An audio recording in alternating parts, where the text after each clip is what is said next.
Planning a database for small voluntary sector organizations. Have you got forms coming out of your ears, or are you constantly searching for information and time always seems to be against you? And paperwork swamping you? You're fed up with the constant struggle to keep on top of things? Are you ready to scream and pull your hair out? Managing increasingly large amounts of data across multiple projects with several funders with different reporting requirements is not an unusual challenge for voluntary sector organizations. It's also one of the areas that most voluntary and community organizations, VCOs, recognize as one where improved efficiency would make a big difference to their organization, potentially saving large amounts of both time and money. And providing it's well thought through, there's every chance that this will be the case. But how do you go about it? Well, the first rule is that if you don't know what you are doing in your office, then a database won't help. If you've got good paper or computer systems in place so that you can access all, or at least most, of the information that you want, albeit that it may take you a long time and be a real pain, then you're in a place where some sort of data management system should help you. But do take this seriously. Technology is not a replacement for disorganization and chaos. If you want your technology to work well for you, then you must work well for it in the first place. So, this is step 1. Review the way you work and ask yourself some key questions. Do we have systems in place which provide us with the information we need? Is our office well organized? And could we do anything to improve the way we work without bringing in new technology?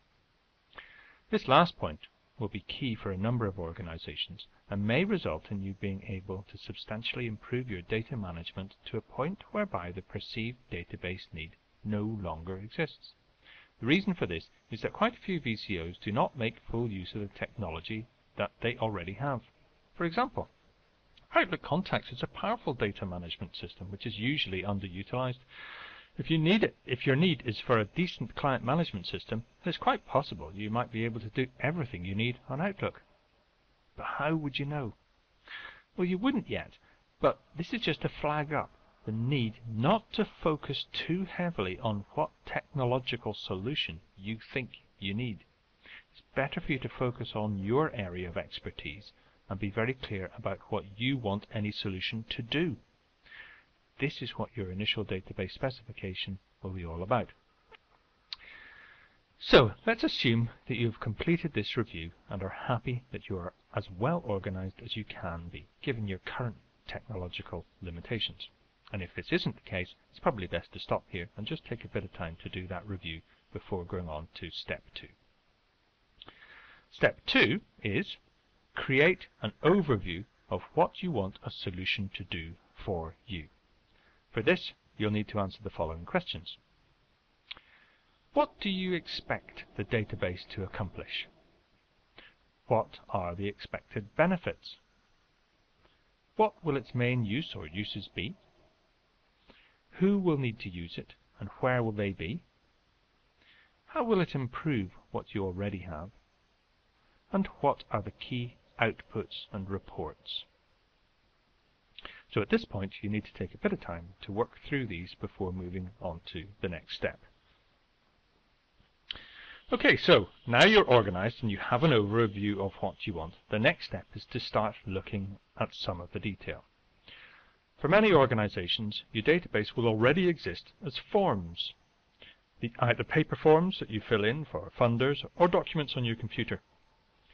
The main issue usually is that these forms don't talk to each other and you need to fill out the same information several times. Then, in order to extrapolate the necessary reports, someone has to go and sift through them for hours or days, creating lists and tables just to find out basic information like how many clients receive counseling on a particular subject and for how long. So how do we transfer the current system into a new technology solution that will improve your efficiency and effectiveness? Well, that takes us back to the first step, and how well you are organized. But now we are looking at the specifics of all the information you are gathering and the information that you are reporting on. We have now arrived at a key principle of databases. Dido. No, not the founder and first queen of Carthage. No, not the musician. Dido is data in, data out. You can only get out of a database what you put in. So you need to make sure that everything you want in a report will be put into the database in the first place.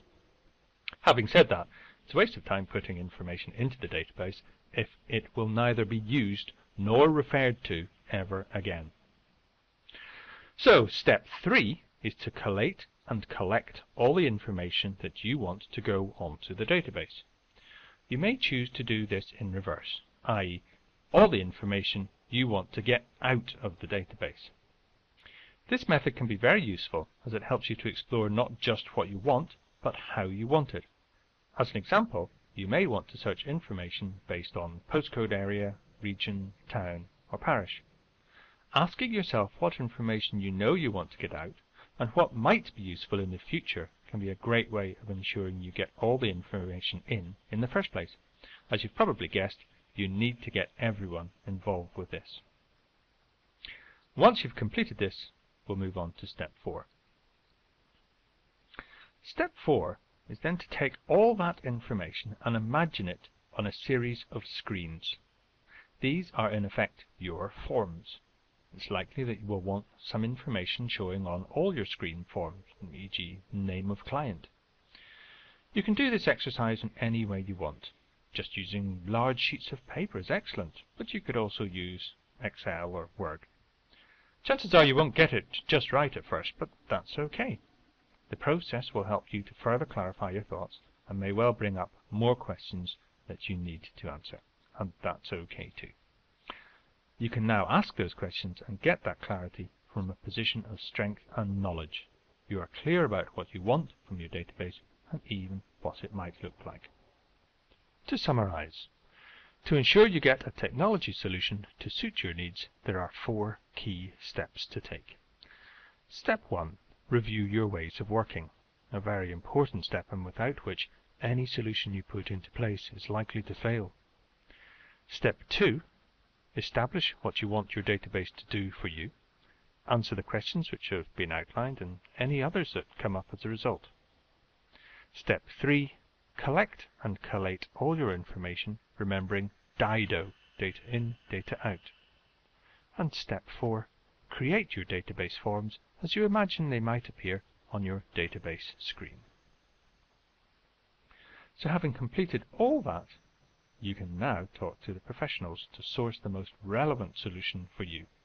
This may be a bespoke database or possibly something off the shelf. If you talk to Electroville, we'll provide you with impartial advice. Our goal is to help voluntary organizations like yours to make the best use of the most appropriate technology to help you to achieve your goals. Thank you very much.